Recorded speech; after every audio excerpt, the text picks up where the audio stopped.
10-90 उत्तर प्रदेश का एक ऐसा अभियान रहा है जो जैसे जैसे आगे बढ़ा है उसकी शक्ति और उसका असर दोनों बढ़ता हुआ नजर आया है। एक बात होती है स्थापना, एक बात होता है क्रियान्वयन, और इसीलिए उत्तर प्रदेश में लड़कियां, महिलाएं आज की तारीख में खुद को कितना सुरक्षित मानती हैं और क्या सुरक्षित मानती हैं, उन सारी चीजों पर भी हम एक नजर डाल लेते हैं।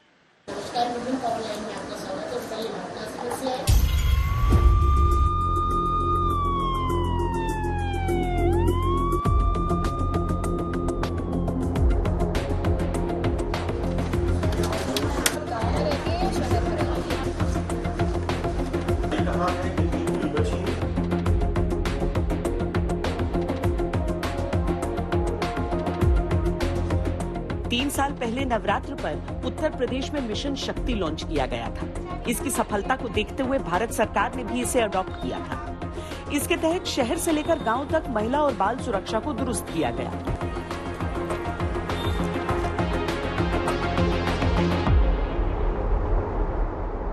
एक दिन में जैसे 8 घंटे की शिफ्ट है मॉर्निंग वाली, तो उसमें भी महिलाएं आ जाती हैं। जैसे नॉर्मली 2-3 तो आ ही जाती हैं, और आती हैं तो हम लोग यहाँ पे उनको ससम्मान बिठाते हैं, उनसे बातचीत करते हैं। मैम पहले प्राय ऐसे देखा जाता था कि यहाँ नहीं आती थी महिलाएं। हम लोगों ने भी सुना था कि महिलाएं थाने वाने आने से हिचकिचाती थी, उन्हें समझ भी नहीं आता था कि कहाँ जाए, किससे अपनी बात को कहें। लेकिन जब से हेल्प डेस्क की स्थापना हुई है तो वो आती हैं यहाँ पे और हमसे अपनी बात कह पाती हैं। हम अपने उच्चाधिकारी गणों को इससे अवगत कराते हैं और जो भी उनकी समस्याएं होती हैं उनको थाना स्तर से उनको मैम निस्तारित करने की पूरी कोशिश करते हैं। दरअसल 112 और 1090 जैसे क्रांतिकारी कदम अखिलेश यादव की सरकार के समय ही उठाए गए थे, जिसके तहत अपराध की सूरत में आपात सुविधा जनता को मुहैया कराई गई थी। पर पिछले कुछ वर्षों में महिला हेल्पलाइन 1090 को 112 से जोड़ दिया गया और जिस 112 का प्रतिक्रिया समय यानी रिस्पांस टाइम अब तक 20 मिनट था, वो अब घटकर 10 मिनट से कम है और अंतर्राष्ट्रीय मानकों के अनुकूल। ये जो 1090 जब शुरुआत हुई थी उस समय से रेवोल्यूशनरी रहा।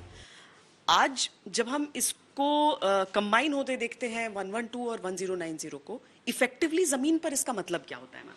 इसका मतलब ये है कि हम लोग 1090 एक टेक्नोलॉजिकल सोल्यूशन दे रहे हैं। हम कोई भी महिला अपने घर से बैठ करके यहाँ पर जब फोन करती है तो उसको त्वरित मदद मिलती है। वो मदद काउंसलिंग के रूप में भी हो सकती है, वो मदद 112 के रूप में भी हो सकती है। यूपी में महिला पुलिसकर्मियों की संख्या में 3 गुना बढ़ोतरी की गई। 15,130 महिलाओं को बीट इंचार्ज के तौर पर नियुक्त किया गया है। 250 पिंक बूथ का निर्माण हुआ है और 3,000 अतिरिक्त बनाने की योजना है। पिंक पेट्रोल वाहन भी तैनात किए गए हैं।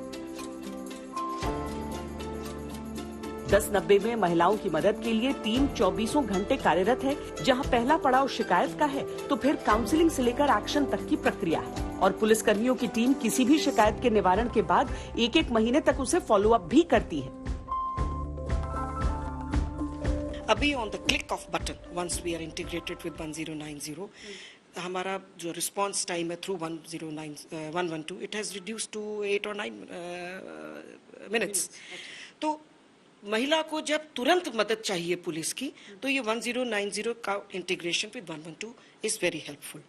फीडबैक का सिस्टम, क्योंकि यहाँ पर हजारों की तादाद में फोन्स रोज आते हैं और कॉल्स आती हैं, कंप्लेंट्स आती हैं, तो उसका एक ट्रैक रखना कि 1 महीने बाद उस महिला की कंप्लेंट पर फिर हम लोग उसका फीडबैक लेते हैं। This is all technologically driven. पिछले महीने गृह मंत्रालय के जारी किए डेटा के अनुसार योगी सरकार के दूसरे कार्यकाल के पहले वर्ष में महिला और बाल अपराध के मामलों में कन्विक्शन रेट में और सुधार आया। इसके अनुसार रेप के 671 मामलों में, दहेज के 537 मामलों में, पॉक्सो के 2313 मामलों में सजा हुई। कि जिस तरीके से हमारे पेरेंट्स हमको घर से दूर भेजते हैं और रात में आना जाना कोचिंग जाते हैं, तो उस वजह से काफी रोड में हम लोग को सिक्योरिटी और सेफ्टी फील होती है। मैं अकेले आती जाती तो मुझे खुद भी सेफ फील होता है, तो एक तरह से कह सकते हैं कि security and law and order यहाँ पे बढ़ा हुआ है। मिनिमम है, बहुत अच्छी नहीं है। हाँ, जो चल रहा है सिस्टम ना सबसे बहुत अच्छा नहीं है। ठीक है, कोई कहीं कमेंट करे, कोई कुछ कर रहा है, अब तो लड़की सेफ नहीं है।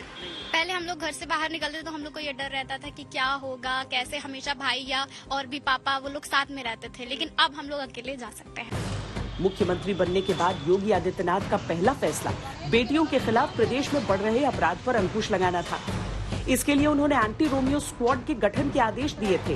विवाद तब भी छिड़ा था, पर यह टीम लगी रही। पिछले एक साल में 16 मार्च 2022 से 16 मार्च 2023 के बीच एंटी रोमियो स्क्वाड ने अभद्र टिप्पणी या पीछा करने जैसे जुर्म में 6,661 मामले दर्ज किए।